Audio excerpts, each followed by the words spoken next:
Hi friends, നമ്മൾ desert സഫാരിക്ക് വന്നിട്ട് ഈ റൈഡുകളും കാര്യങ്ങളൊക്കെ ഉച്ചയ്ക്കായിരുന്നു കേട്ടോ. ഒരു ഉച്ചകഴിഞ്ഞ് ഒരു ഈവനിങ് ടൈമിലായിരുന്നു ഹോഴ്സ് റൈഡും ക്യാമൽ റൈഡൊക്കെ.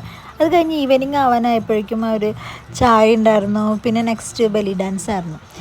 ഇത് ബെലി ഡാൻസ് എന്ന് പറഞ്ഞ് കാണിച്ചത് ഇതാണ്. പക്ഷേ ബെലി ഡാൻസ് നമ്മൾ മുമ്പ് കണ്ടിട്ടുണ്ട്. ഇതൊന്നും അല്ല ബെലി ഡാൻസ്.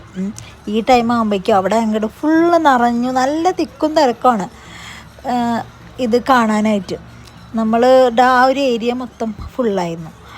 ഇത് ഈ ഒരു ബലി ഡാൻസ് കഴിഞ്ഞിട്ട് പിന്നെ വേറൊരു ലേഡിയും കൂടി വന്നിട്ടുണ്ടായിരുന്നു കേട്ടോ. നമുക്കിത് കണ്ടിട്ട് വലിയ ഇഷ്ടപ്പെട്ടില്ല, കാരണം നമ്മൾ മുമ്പ് എക്സാക്റ്റ് എന്താണോ ബലി ഡാൻസ് അത് നമ്മൾ കണ്ടിട്ടുണ്ട്. അപ്പോൾ ഇത് കണ്ടപ്പോൾ അങ്ങനെ എനിക്ക് തോന്നിയില്ല, ഇത് ഇവരെന്തൊക്കെയോ കാണിക്കുന്നു എന്ന് ഫീൽ ചെയ്തേ. പിന്നെ ദ്യുതി ആണെങ്കിൽ ഫസ്റ്റ് ടൈം കാണുന്നതുകൊണ്ട് ഇങ്ങനെ ഭയങ്കര എക്സൈറ്റ്മെൻറ്റിൽ ഇങ്ങനെ അടുത്ത് പോയി നോക്കി നിൽക്കുന്നുണ്ടായിരുന്നു. അപ്പം അവൾ എൻജോയ് ചെയ്തിട്ടുണ്ടാവും. പിന്നെ കുറേ ഡൗട്ടുകളൊക്കെ എൻ്റെ അടുത്ത് ചോദിക്കുന്നുണ്ടായിരുന്നു, എന്താ ഇങ്ങനെ ഡ്രസ്സ് ഇട്ടിട്ടുള്ള, എന്താ അങ്ങനെ കളിക്കുന്നത്, അങ്ങനെ ഭയങ്കര ഡൗട്ടുകളായിരുന്നു ആൾക്ക്. ഇത് കഴിഞ്ഞോടുകൂടി പിന്നെ ഫുഡിൻ്റെ ടൈമൊക്കെ ആയി. പിന്നെ എല്ലാവരും ഫുഡ് കഴിക്കാൻ പോയി.